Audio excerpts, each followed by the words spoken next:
Welcome to Unique Study Point. Unique Study Point में आपका बहुत बहुत स्वागत है। तो जैसा कि हमारा पिछली क्लास में हम लोगों ने डाइस चैप्टर शुरू किया था और उस डाइस से हम लोगों ने बहुत सारे क्वेश्चंस को सॉल्व किया था।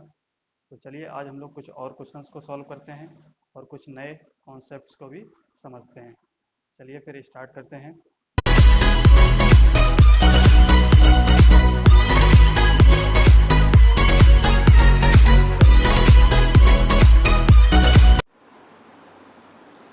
तो चलिए देखते हैं, हम लोग नेक्स्ट क्वेश्चन को सॉल्व करते हैं। कल हम लोगों ने इस टाइप का एक क्वेश्चन सॉल्व कराया था और इस क्वेश्चन को हमने अच्छे से समझा था। तो देखिए इस क्वेश्चन में क्या दिया है। आपकी एक ही डाइस की दो पोजीशन दी गई हैं अलग अलग। ठीक है, एक ये दी गई है, एक ये दी गई है। और थर्ड जो आपका डायग्राम दिया है, यानी कि आपका थर्ड पोजीशन में एक ये सरफेस आपका क्वेश्चन मार्क दिया है। तो इस क्वेश्चन मार्क की जगह पे आपको बताना है कि इनमें से ऑप्शन से कौन सा नंबर इस सरफेस पे आएगा। ठीक है, तो इस टाइप से हम लोगों ने सॉल्व करने के लिए एक कॉन्सेप्ट बताया था आपको। क्या कॉन्सेप्ट बताया था कि जो भी आपकी एक साथ दो अपोजिट नंबर्स ना तो कभी एक साथ छिप सकते हैं और ना ही एक साथ दिख सकते हैं। ठीक है, तो सबसे पहले हम लोग क्या करेंगे, जब भी दो डाइस आपको दिखें तो उसमें क्या सोचना है आपको कि फर्स्ट कॉमन ट्रिक देखेंगे। तो फर्स्ट कॉमन ट्रिक का मतलब क्या होता है कि दोनों डाइस में कोई ना कोई एक ऐसा नंबर होगा जिसमें कोई एक नंबर आपका कॉमन होगा। तो सबसे पहले हम लोग क्या करते हैं, इसमें आपका अपोजिट नंबर्स फाइंड आउट कर लेते हैं। तो देखिए अपोजिट नंबर्स फाइंड आउट करने के लिए देखते हैं, इसमें थ्री और इसमें थ्री, देखिए थ्री कॉमन आ रहा है दोनों में। तो थ्री को हम लोगों ने बेस मान लिया इससे। तो इसको क्या करेंगे, anti clock clock wise numbers को लिखेंगे, वन टू। ऐसे ही इसमें क्लॉक वाइज डायरेक्शन में सारे नंबर्स को लिखेंगे थ्री से। तो हमने क्या किया, फोर आएगा और फाइव आएगा। तो हम कह सकते हैं कि टू के अपोजिट क्या हो जाएगा, फाइव हो जाएगा, या फाइव के अपोजिट टू होगा, ये हम कह सकते हैं। ऐसे ही ये जो नंबर होगा, वन के अपोजिट फोर या फोर के अपोजिट वन कह सकते हैं। और इसमें जो नंबर आपका यूज नहीं हुआ वो नंबर क्या हो जाएगा, थ्री के अपोजिट हो जाएगा। तो कौन सा नंबर यूज नहीं हुआ है, तो देख सकते हैं आपका वन टू थ्री यूज नहीं, three four five six use नहीं हुआ है। तो इसका क्या हो जाएगा, यानी कि थ्री का अपोजिट आपका क्या हो जाएगा, सिक्स हो जाएगा। अब ये सारे अपोजिट हमको पता हो गए हैं। तो अब इस क्वेश्चन को सॉल्व कैसे करेंगे, इस क्वेश्चन मार्क की जगह पे क्या आएगा। तो देखिए सबसे पहले इस टाइप के क्वेश्चन को सॉल्व करने से पहले हम लोग क्या करेंगे, जो भी आपकी दो दो सरफेस दी गई हैं उन दोनों सरफेस को चेक करेंगे कि अगर वन की सरफेस को अगर अपोजिट देखना चाहोगे तो वन का अपोजिट क्या दिया गया है, तो वन का अपोजिट फोर होगा, हम कह सकते हैं। अब ये हमने पढ़ा है कि दो अपोजिट एक साथ नहीं दिख सकती हैं। तो हम कह सकते हैं कि एक अपोजिट तो आपको दिख रही है और एक जो दो अपोजिट होगी फोर, तो फोर आपकी अपोजिट यहाँ पे नहीं हो सकती है। क्यों नहीं हो सकती, क्योंकि अगर यहाँ फोर अपोजिट रखेंगे तो ये दोनों आपके दिख जाएंगी। हमने क्या बताया कि ना तो एक साथ दोनों अपोजिट दिखनी चाहिए और ना ही एक साथ अपोजिट छिपनी चाहिए। ठीक है, तो हम कह सकते हैं कि वन का अपोजिट फोर, यानी कि फोर आप यूज नहीं कर सकते हो। तो ऑप क्या करेंगे, ऑप्शन एलिमिनेशन से आप लोग इसको सॉल्व करेंगे। तो आप कह सकते हैं कि फोर आपका ऑप्शन में नहीं हो सकता यहाँ की जगह। यहाँ पे आप देखते हैं टू, तो टू का अपोजिट क्या होगा, टू का अपोजिट हम जानते हैं क्या होगा, फाइव। तो कह सकते हैं कि फाइव भी आप यहाँ पे यूज नहीं कर सकते हैं। तो टू भी यूज नहीं कर सकते हैं और फाइव भी यूज नहीं कर सकते हैं। तो फाइव वाला भी ऑप्शन चला गया। फिर आपके पास क्या बचा है, आपके पास बचा है थ्री। ठीक है, तो अब क्या बचा है यहाँ पे, क्या देखिए ऑप्शन में आपके पास सिक्स बचा है। यानी कि आप थ्री या सिक्स में से एक ही नंबर आप यूज कर सकते हैं, क्योंकि टू को आपका पहले से इसमें दिया है। तो आपका यू टू तो ऐसे ही एलिमिनेट हो जाएगा, यहाँ पे टू नहीं हो सकता है। ठीक है, तो इस तरीके से आपका क्या बचा, थ्री या सिक्स बचा है। अब यहाँ ऑप्शन में अगर थ्री होता तो थ्री भी सही हो सकता था और सिक्स होता तो सिक्स भी हो सकता था। तो ऑप्शन क्या हो जाएगा, ऑप्शन डी आंसर आपका हो जाएगा। ठीक है, तो इस तरीके से आपको कोई भी क्वेश्चन आपको अगर क्वेश्चन मार्क वाला दिया हो, दो फिगर दिए हो, उसमें थर्ड जो पोजीशन दी हो डाइस की, उसमें अगर एक क्वेश्चन मार्क दिया हो तो उसको इस तरीके से आप लोग सॉल्व करेंगे। चलिए एक और इसी कॉन्सेप्ट में हम लोग क्वेश्चन को सॉल्व करते हैं और समझते हैं। अब देखिए इसी कॉन्सेप्ट पे एक और क्वेश्चन हम लोग सॉल्व करते हैं। अब देखिए इस क्वेश्चन में आपका नंबर्स की जगह पे क्या दिया गया है, आपको अल्फ़ाबेट दिए गए हैं। अब अल्फ़ाबेट दिए गए हैं तो सॉल्व करने का तरीका आपका वही रहेगा। ठीक है, तो सबसे पहले हम क्या करेंगे, दो फिगर दिए होते हैं तो दो फिगर में क्या करेंगे, सबसे पहले हम अपोजिट नंबर फाइंड आउट करेंगे। अपोजिट कैसे फाइंड आउट करते हैं, आप कॉमन ट्रिक देखेंगे। तो कौन सा नंबर, एफ, एफ क्या हो जाएगा आपका, अल्फ़ाबेट कॉमन है तो हम यहाँ से क्लॉकवाइज में आप लिखेंगे तो ए और बी, ऐसे ही इसका क्या हो जाएगा, एफ से ई और डी। तो हम कह सकते हैं कि बी के अपोजिट डी है और ए के अपोजिट ई है, और तो इसके अपोजिट क्या बचेगा, देखिए ए बी सी, सी नहीं यहाँ पे यूज हुआ तो सी इसका अपोजिट हो जाएगा सी डी ई। तो कह सकते हैं कि एफ के अपोजिट क्या हो जाएगा, सी। तो ये तो अपोजिट आपके निकल गए, ये सारे अपोजिट नंबर निकल गए, सॉरी अपोजिट लेटर निकल गए। अब यहाँ पे क्या आएगा, तो सबसे पहले जो भी आपकी दो सरफेस दी गई हैं उसका अपोजिट हम देखेंगे, वो तो अपोजिट आपके यहाँ हो ही नहीं सकते। तो डी का अपोजिट देखिए क्या है, डी का अपोजिट यहाँ से हमने क्या बी, तो हम कह सकते हैं बी आपका आंसर नहीं हो सकता है। दूसरा देखते हैं सी, तो सी में देखते हैं सी का अपोजिट क्या है, एफ, तो सी का अपोजिट एफ है, तो हम कह सकते हैं ये वाला भी आप नहीं यूज कर सकते हैं। अब आपके पास क्या बचा है, एक ऑप्शन केवल ये बचा है एफ और सी। ठीक, सी यूज नहीं कर सकते हैं। अब बी ऑप्शन नहीं यूज कर सकते हैं, ठीक है, एफ नहीं यूज कर सकते हैं, इसको भी हमने कैंसिल कर दिया, और सी भी यूज नहीं कर सकते हैं तो ये भी हो जाए। अब आपके पास कौन सा ऑप्शन बचा, ई। तो हम कह सकते हैं कि ई आपका एक ऐसा अल्फ़ाबेट होगा जो क्वेश्चन मार्क की जगह पे होगा, तो यही इसका आंसर हो जाएगा। ठीक है, तो इस तरीके से आपको क्वेश्चन को सॉल्व करना है। बहुत सारे क्वेश्चंस होंगे, आपको क्या करना है, इनको प्रैक्टिस करना है। जितनी ज़्यादा आप प्रैक्टिस कर लेंगे उतनी आपकी कॉन्सेप्ट और अच्छे से समझ में आ जाएगा। ठीक है, तो चलिए हम लोग एक कुछ नया कॉन्सेप्ट और समझते हैं। अब देखिए हम लोगों का टाइप 2 में सेकंड पार्ट हम लोग देखते हैं।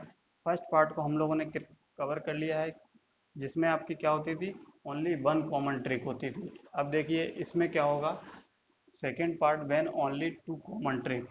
अब टू कॉमन ट्रिक का मतलब क्या है, कि जो भी आपकी डाइस की दो पोजीशन दी होगी उन दोनों डाइस में आपके अब दो नंबर्स आपके कॉमन दिखाई देंगे, यानी कि आपके दो नंबर्स दोनों डिवाइस में आपके कॉमन होंगे। तो उस केस में आपको कैसे अपोजिट नंबर्स को फाइंड आउट करना होगा, तो आप लोग देखते हैं। देखिए सबसे पहले अगर अपोजिट नंबर्स को हम लोगों को फाइंड आउट करना होता है, तो अपोजिट नंबर्स को फाइंड आउट करने के लिए सबसे पहले क्या करेंगे, जो भी आपकी कॉमन ट्रिक्स होंगी, यानी कि सबसे पहले देखेंगे कि आपका नंबर्स, देखिए कौन कौन सा कॉमन आ रहा है, वन वन वन और थ्री थ्री। तो हमने देखा दोनों डाइज में आपके दो कॉमन ट्रिक हैं, यानी कि दो नंबर्स हैं।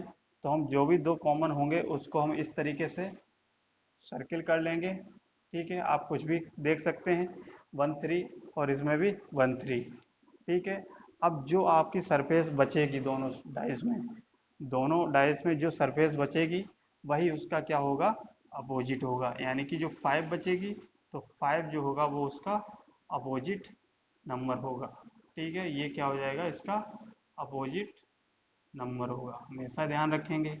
ठीक है, तो ये आपका क्या हो जाएगा, फिक्स्ड रहेगा, यानी कि फाइव के अपोजिट सिक्स होगा और सिक्स के अपोजिट हमेशा फाइव होगा इस क्वेश्चन में। ठीक है, अब देखते हैं कि जो टू कॉमन ट्रिक में क्वेश्चंस होते हैं, हमेशा एक नोट याद रख लीजिए कि जो टू कॉमन ट्रिक में जो आपके आंसर्स आएंगे वो आंसर्स कैसे आएंगे, पॉसिबिलिटी के साथ आएंगे, पॉसिबिलिटी के साथ,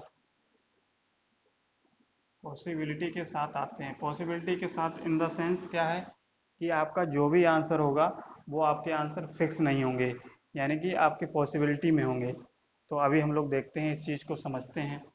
देखिए अब ये तो हमको फिक्स पता लग गया कि फाइव का अपोजिट सिक्स है, लेकिन अगर हमको ये पता करना हो कि वन का अपोजिट क्या है और थ्री का अपोजिट क्या है, तो वन और थ्री का अपोजिट निकालने के लिए क्या करेंगे, सबसे पहले हम लोग, तो वन और थ्री का अपोजिट निकालना है तो हम इस तरीके से लिखेंगे, वन और 3 का अपोजिट अगर हमको फाइंड आउट करना है तो इसका आप बता सकते हैं कि 1 और 3 का अपोजिट क्या होगा, क्योंकि 5 और 6 तो हो नहीं सकता। ठीक है, 5 और 6 हो नहीं सकता है, तो क्या क्या नंबर्स हो सकते हैं, हम जानते हैं क्या क्या नंबर्स होते हैं, 1 2 3 4 5 6, यही नंबर्स होते हैं डाइज में। अब आपका 5 और 6 तो यूज हो चुका है, 5 और 6 यूज हो सकता है, और 1 और 3 का अपोजिट हमको बताना है। तो 1 और 3 का अपोजिट बताना है तो कौन से नंबर बचे, 2 और 4। तो हम कह सकते हैं 1 और 3 का अपोजिट क्या हो सकता है, 2 या 4, यानी कि ये दोनों आपके अपोजिट हो सकते हैं। तो ये जो केस होगा आपका क्या हो जाएगा, पॉसिबिलिटी वाला केस हो जाएगा। पॉसिबिलिटी का मतलब आपका हो ये जो आंसर होगा, यानी कि 1 का अगर आपको अपोजिट पूछा जाए तो आप फिक्स नहीं बता सकते हैं कि इसका आंसर 2 ही अपोजिट होगा। हो सकता है आपका 1 का अपोजिट 4 भी हो, या आप ऐसे भी कह सकते हैं कि अगर 3 का अपोजिट आपसे पूछा जाए तो 3 का अपोजिट आप कोई ज़रूरी नहीं कि आप 2 ही बताएं, इसका हो सकता है 4 भी हो सकता है। तो इसलिए आपके पॉसिबिलिटी केसेस इसमें आंसर आता है। ठीक है, तो जो आंसर आपके मिलेंगे वो आपके ऑप्शन पे डिपेंड करते हैं। ठीक है, इतना अगर आपको समझ में आ गया तो आप अगर इसके पॉसिबिलिटी केसेस में आप अगर फाइंड आउट करेंगे तो इसके अगर अपोजिट निकालना चाहेंगे तो हम कह सकते हैं 5 का अपोजिट 6 या 6 का अपोजिट 5 हम लिख सकते हैं। ऐसे ही अगर 1 का अपोजिट लिखना चाहें तो 1 का अपोजिट क्या हो जाएगा, 2 या 3, 2 या 4 हो सकता है। ऐसे ही अगर 3 का अपोजिट लिखना चाहें तो 2 और 3 का 2 और 4 भी हो सकता है। ऐसे ही अगर आपसे ये कह दिया कि 2 का अपोजिट क्या होगा तो 2 का अपोजिट क्या हो सकता है, 1 या 3 हो सकता है, यही हम कह सकते हैं। या आपको ये कह दिया जाए कि 4 का अपोजिट क्या होगा तो 4 का भी अपोजिट क्या हो सकता है, 1 और 3 हो सकता है। तो ये सारे आपके क्या हो जाते हैं, पॉसिबिलिटी वाले केस हो जाएंगे, यानी कि इसमें कोई आपका फिक्स आंसर नहीं होता है। ठीक है, तो इस तरीके से आपको इस कॉन्सेप्ट को समझना है। तो चलिए इसमें और क्वेश्चंस को सॉल्व करते हैं, तो आप बता सकते हैं। तो जैसे कि आपको अगर 5 का पूछा जाता तो आप 6 बता सकते थे, ये तो फिक्स हो जाता। यदि आपको 1 का अपोजिट पूछा जाता तो 1 का आप क्या बताते, 2 या 4। तो अगर जो ऑप्शन में 2 मिलता तो 2 को टिक लगाते, 4 मिलता तो 4 को। तो इस तरीके से आपको क्या होता है, टाइप 2 का सेकेंड पार्ट क्वेश्चन को सॉल्व करेंगे। तो चलिए कुछ क्वेश्चंस को और सॉल्व करते हैं। और अब देखिए क्वेश्चन नंबर 2 को हम लोग इसी तरीके से सॉल्व करेंगे। ये क्या है आपका, दो डाइस, एक ही डाइस की दो पोजीशन आपकी अलग अलग दी गई हैं, और इसमें आपको क्या फाइंड आउट करना है, फाइंड द अपोजिट नंबर 1 2 3। तो आपको क्या बताना है कि 1 का अपोजिट क्या होगा, 1 का अपोजिट क्या होगा, और 2 का अपोजिट क्या होगा, और 3 का अपोजिट क्या होगा, ये आपको बताना है। तो देखिए सबसे पहले क्या करेंगे, हम लोग देखेंगे कि 1 कॉमन ट्रिक का क्वेश्चन है या 2 कॉमन ट्रिक का है। अगर 2 कॉमन ट्रिक का होगा तो उसमें आपके दो नंबर्स कॉमन होंगे। तो देखते हैं कि कितने नंबर्स कॉमन हैं इसमें, 1 2 और उसमें 2 3, यानी कि इसमें देखिए 2 6 और 2 6 दो कॉमन मिल रहे हैं। तो हम कह सकते हैं ये कौन से हैं, दो कॉमन ट्रिक का क्वेश्चन है। तो दो कॉमन ट्रिक का क्वेश्चन का मतलब क्या है कि आपका जो सरफेस बच गई है अब वो उसका क्या होगा, अपोजिट होगा। तो 1 किसके अपोजिट होगा, 3 के अपोजिट होगा, ये हम लोग कह सकते हैं। ठीक है, अब देखिए आपके पास क्या बचा है, 2 और 6। तो अगर 2 और 6 का अपोजिट निकालेंगे तो 2 और 6 का 2 या 6 का अपोजिट अगर निकालना है तो 2 या 6 का अपोजिट क्या होगा। तो देखिए आपका कौन कौन सा नंबर यूज हो चुका है, 1 यूज हो चुका है, 2 हो चुका है, 3 हो चुका है, 4 नहीं यूज हुआ तो 4, 5 नहीं हुआ तो 5 हो सकता है, और 6 हो गया बहुत सारे नंबर। तो हम कह सकते हैं कि ये इसका क्या हो जाएगा, आंसर हो जाएगा। तो अब अगर आपको क्या क्या पूछा है, 1 का अपोजिट पूछा है तो 1 का अपोजिट आपने बता दिया कि 1 का अपोजिट क्या हो जाएगा, 3। तो ये तो हो गया। फिर आपको क्या पूछा है, 2 का अपोजिट पूछा है, तो 2 का अपोजिट आप क्या बताएंगे, 2 का अपोजिट 4 या 5 में से कोई एक हो सकता है। तो आप कह सकते हैं कि 2 का अपोजिट क्या होगा, 4 या 5, इस तरीके से कह सकते हैं, 4 या 5। ऐसे ही आपको क्या बताना है, 3 का अपोजिट, तो 3 का अपोजिट जो 1 का होगा वही 3 का अपोजिट होगा, इस तरीके से कह सकते हो। और अगर 6 का पूछा जाता तो 6 का क्या हो जाता, 6 का देखिए 6 का अपोजिट भी 4 या 5 में से कोई होता, ऐसे ही अगर आपसे ये कह दिया जाता 4 का क्या होगा, तो 4 के लिए क्या हो जाएगा, 1 2 और 6 में से कोई एक होता। ऐसे ही आपको 5 से पूछा जाता तो 5 में से क्या होता, आपका 2 और 6 में से कोई एक होता। तो इस तरीके से आपको आंसर देने हैं। अब ये जो भी आंसर देने हैं वो आपको ऑप्शन पे मिल जाएगा, ठीक है। अगर आपको इतना समझ में आ गया है तो आप तुरंत ऑप्शन में देख के टिक मार सकते हैं। तो ये सारे इसके आंसर हो जाएंगे, सारे नंबर्स का ये अपोजिट हो जाएगा, ठीक है। तो इस तरीके से क्वेश्चन को सॉल्व किया जाता है। चलिए कुछ क्वेश्चन को और सॉल्व करते हैं। देखिए थर्ड क्वेश्चन को सॉल्व करते हैं। तो देखिए थर्ड क्वेश्चन में कोई ज़रूरी नहीं है आपका यहाँ पे नंबर ही हो। तो अब क्या दिया गया है, नंबर्स की जगह पे अल्फ़ाबेट दिया गया है। तो अल्फ़ाबेट को आप कैसे सॉल्व करेंगे, तो सॉल्व आपको वैसे ही करना है। सबसे पहले देखें कि 1 कॉमन ट्रिक का है या 2 कॉमन ट्रिक का। अगर 2 कॉमन ट्रिक का होगा तो उसमें दो चीज़ें आपकी सेम होंगी। तो देखिए आपकी दो चीज़ें इसमें सेम दिख रही हैं, वी और सी। तो दो आपके अल्फ़ाबेट्स इसमें दिख रहे हैं। तो देखिए 2 कॉमन ट्रिक का क्वेश्चन है। तो आप कह सकते हैं जो सरफेस बची है उसका ये फिक्स हो जाएगा कि अपोजिट ए का अपोजिट क्या हो जाएगा, आपका ए का अपोजिट डी हो जाएगा, ठीक है। और क्या नंबर्स बचा है, बी और सी। अगर बी या सी का अपोजिट निकालना चाहोगे तो बी या सी का अपोजिट क्या हो जाएगा, कौन सा आपका बचा है ABCD में, देखिए ए हो गया, डी हो गया, ए डी हो गया, बी और सी हो गया, ठीक है। क्या बचा, ई और एफ। तो ई या एफ होगा इसका आंसर। तो यही इसका आंसर हो जाएगा। और अब अलग अलग आपसे पूछा जाए तो ए का अपोजिट आपने बता दिया, ए का डी, या डी का अपोजिट ए। तो इस तरीके से कह सकते हो। बी का अपोजिट पूछा जाए तो बी का अपोजिट क्या हो जाएगा, बी का अपोजिट हो जाएगा ई या एफ में से कोई एक। ऐसे सी का अगर पूछा जाए तो सी का अपोजिट में से कौन सा हो जाएगा, ई या एफ में से कोई एक। ऐसे ही अगर ई का अगर से पूछा जाए तो ई का क्या हो जाएगा, बी या सी में से कोई एक। ऐसे एफ का पूछा जाए तो एफ का क्या हो जाएगा, बी और सी में से कोई एक। तो इस तरीके से ये आंसर हो जाएंगे। अब ये आपके डिपेंड करता है ऑप्शन पे, ठीक है। ये आपने अगर फाइंड आउट कर लिया, ये सारे क्या हैं, अपोजिट अल्फ़ाबेट, ठीक है। इस तरीके से आपको क्वेश्चन टाइप के सेकंड पार्ट के इस टाइप से क्वेश्चन आपके आते हैं। और देख सकते हैं कितनी आसानी से अगर कर लेते हैं, अगर आपको कॉन्सेप्ट पता है तो चलिए देखते हैं कुछ और क्वेश्चंस को। उनको हम लोग एक इस टाइप का क्वेश्चन आ सकता है 2 कॉमन ट्रिक में। इसमें क्या है, एक ही डाइस की दो पोजीशन दी गई हैं। अब इन दोनों पोजीशन में आपको एक थर्ड पोजीशन दी गई है। इस थर्ड पोजीशन की आपको दो, एक सरफेस की वैल्यू आपको पता है, दो सरफेस की वैल्यू आपको नहीं पता है। तो दो सरफेस की वैल्यू क्या होगी आपको ये बताना है। ऑप्शन में आपका दिया गया 1 और 5, 2 3, 3 6 और 1 2। इनमें से कौन सा आपका ऑप्शन होगा। तो देखिए इस टाइप की क्वेश्चन को कैसे सॉल्व करेंगे। सबसे पहले देखते हैं कि किस कॉमन ट्रिक का है, अगर 2 कॉमन ट्रिक का है या 1 कॉमन ट्रिक का। तो देखिए इसमें कौन सा 6 और 3, 6 और 3 यानी कि दो नंबर्स आप कॉमन आ रहे हैं। तो आप कह सकते हो कि 2 कॉमन ट्रिक का क्वेश्चन है। तो 2 कॉमन ट्रिक के क्वेश्चन में हम लोग क्या करते हैं, अपोजिट नंबर्स को बताते हैं। तो अपोजिट में अगर बताना चाहेंगे तो 1 का अपोजिट क्या हो जाएगा, फिक्स है ये, 1 का अपोजिट 5 हो जाएगा। ये आपका क्या होता है, फिक्स होता है। और 3 और 6 का अगर बताना चाहोगे तो 3 6 का नंबर जो यूज नहीं हुआ है 1 2 हो जाएगा और 4 हो जाएगा। यही अपोजिट्स होंगे। ये क्या हो जाएगा, पॉसिबिलिटी वाला होगा, ठीक है। अब देखिए, तो अब इसको कैसे सॉल्व करेंगे।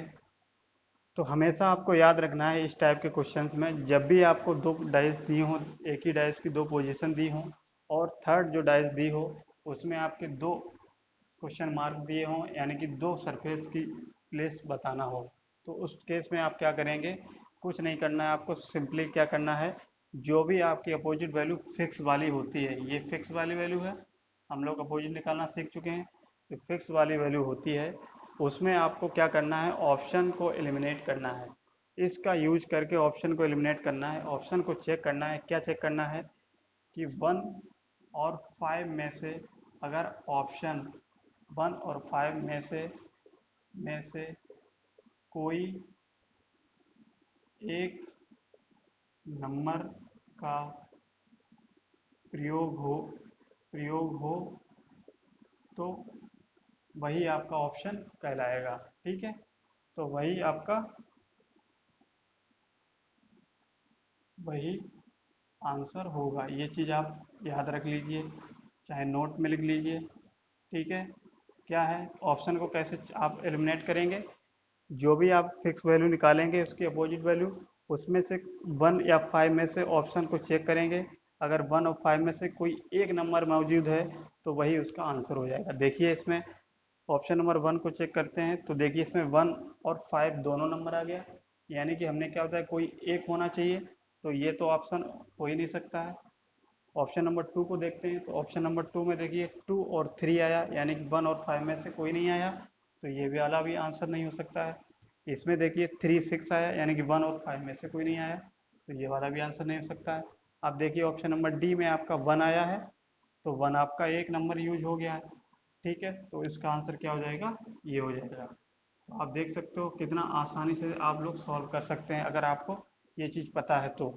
ठीक है, तो चलिए इस पे कुछ और क्वेश्चन करते हैं। देखिए नेक्स्ट क्वेश्चन आपका उसी टाइप का एक और क्वेश्चन है।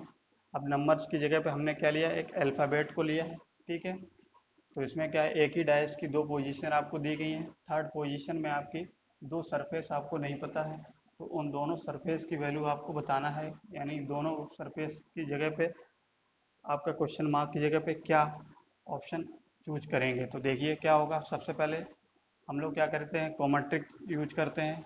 तो कॉमन ट्रिक ए बी यानी कि ए और एफ, देख सकते हो 2 कॉमन ट्रिक का क्वेश्चन है। तो 2 कॉमन ट्रिक के हिसाब से हम लोग देख सकते हैं बी का अपोजिट क्या हो सकता है, बी का अपोजिट सी हो जाएगा और सी का अपोजिट बी हो जाएगा। ये क्या हो जाएगा, अपोजिट होगा। तो ये चीज़ तो हम लोग क्या है, फिक्स्ड है। अब इसी फिक्स्ड से हम लोग क्या करेंगे, इन दोनों की वैल्यू को ऑप्शन से एलिमिनेट करेंगे। तो क्या हमने बताया कि ऑप्शन को हम लोग क्या करेंगे, बी और सी में से अगर कोई एक नंबर या एक लेटर आपका यूज हुआ है तो वही उसका आंसर होगा। तो देखिए ऑप्शन ए को चेक करते हैं, तो बी और सी में से दोनों यूज हो गए हैं, तो इसका यूज यानी कि आंसर ये वाला नहीं हो सकता है। अब ऑप्शन नंबर बी में आइए, तो बी और सी को चेक करते हैं, बी और सी में से कोई एक भी नहीं है, तो ये वाला भी नहीं होगा। अब देखिए बी और सी में से क्या एफ है, ये भी नहीं होगा। तो बी और सी में से देखिए इसमें से कोई एक आपका यूज हो गया है, सी यूज हो गया, तो हम कह सकते हैं कि क्या यही इसका आंसर हो जाएगा। तो देख सकते हो आपको कितना आसान लग रहा होगा अगर आपको कॉन्सेप्ट पता है तो। ठीक है, तो चलिए फिर, तो देखिए नेक्स्ट क्वेश्चन और हम लोग सॉल्व करते हैं। तो इसमें क्या है, कोई आपका एक ही डायस की दो पोजीशन दी गई हैं और ये आपके ऑप्शन दिए गए हैं। तो आपको बताना है कि जो नेक्स्ट पोजीशन होगी, दो पोजीशन आपकी दी गई हैं, तो थर्ड पोजीशन आपकी डायस की होगी, वो इनमें से कौन सी होगी आपको ये बताना है। तो देखिए क्या होगा इसका आंसर। तो सबसे पहले हम लोग क्या करेंगे, देखेंगे कि कौन सा कॉमन ट्रिक है आपका, 2 कॉमन ट्रिक का है या 1 कॉमन ट्रिक का। तो देखिए 2 6 2 6, तो आप देख सकते हो 2 कॉमन ट्रिक का क्वेश्चन है। तो 2 कॉमन ट्रिक्स में आपका जो नंबर आपका बच गया वही इसका अपोजिट हो जाएगा। तो 1 का अपोजिट क्या हो जाएगा, 3 हो जाएगा। ये आपका क्या है, अपोजिट हो गया ये। और ये कैसा है, फिक्स है। तो फिक्स आप देख सकते हो। तो इस केस में आपका क्या करना है, जैसा हमने अभी पिछले में सॉल्व किया था क्वेश्चन को, ऑप्शन को एलिमिनेट करना है। तो ऑप्शन को कैसे एलिमिनेट करना है, यानी कि 1 और 3 में आपका अगर कोई एक नंबर डाइस में यूज हुआ है, यानी कि 1 और 3 में इनमें आपका कोई एक नंबर यूज हुआ है, तो वही उसका आंसर होगा। तो देखते हैं ऑप्शन ए को अगर चेक करते हैं तो 1 और 3 में चेक करते हैं, तो 1 और 3 दोनों यूज हो गया है, लेकिन हमको क्या देखना है, कोई एक यूज करना है, तो ये ऑप्शन नहीं हो सकता है। दूसरा देखते हैं ऑप्शन 1 और 3 में से, इसमें 1 और 3 नंबर यूज किया गया है, नहीं यूज किया गया है, देखिए तो ये वाला भी ऑप्शन नहीं होगा। अब इसमें देखते हैं 1 और 3 यूज किया गया है कि नहीं, तो 4 4 5 6, तो इसमें भी नहीं यूज किया गया, तो ये वाला भी आंसर नहीं होगा। ठीक है, अब देखते हैं इसमें ऑप्शन नंबर डी में, तो देखिए आपका 1 और 3 में से कोई एक नंबर यूज किया गया, वो कौन सा है, 3। तो हम कह सकते हैं ये जो नंबर यूज किया गया है तो यही इसका आंसर हो जाएगा। तो ये क्या हो जाएगा, इसका आंसर हो जाएगा। तो इस तरीके से आपको उस क्वेश्चन को सॉल्व करना है। ठीक है, तो आज हम लोगों ने टाइप 2 के क्वेश्चन को हमने सेकंड पार्ट को कंप्लीट कर लिया है, और नेक्स्ट हम लोग क्लास में क्या करेंगे, और कुछ कॉन्सेप्ट को समझेंगे। ठीक है, तो आप देख सकते हो कि अगर आपने ये सारी क्लासेस देखी हैं तो कोई भी ऐसा क्वेश्चन नहीं होगा जो आपको क्वेश्चन एग्जाम में बनेगा नहीं। ठीक है, सारे क्वेश्चन आपको बिल्कुल विद इन 5 सेकेंड्स के अंदर ही आपके क्वेश्चन बन जाएंगे। तो आप रेगुलर वीडियो को फॉलो करते रहिए, तो अच्छे अच्छे कॉन्सेप्ट आप समझते रहिए। ठीक है, ये बहुत ही आपके लिए हेल्पफुल होने वाला है। तो चलिए हम लोग आज इतना ही रखते हैं। और एक चीज़ आपको बता दें कि आप लोग इस वीडियो को लाइक क्या करना है, लाइक करना है, कमेंट करना है। ठीक है, और सब्सक्राइब ज़रूर करना है। सब्सक्राइब करेंगे, ठीक है, वीडियोस को, तो आप लोग रेगुलर वीडियो आपको मिलती रहेंगी। ठीक है, चलिए फिर, थैंक यू, धन्यवाद।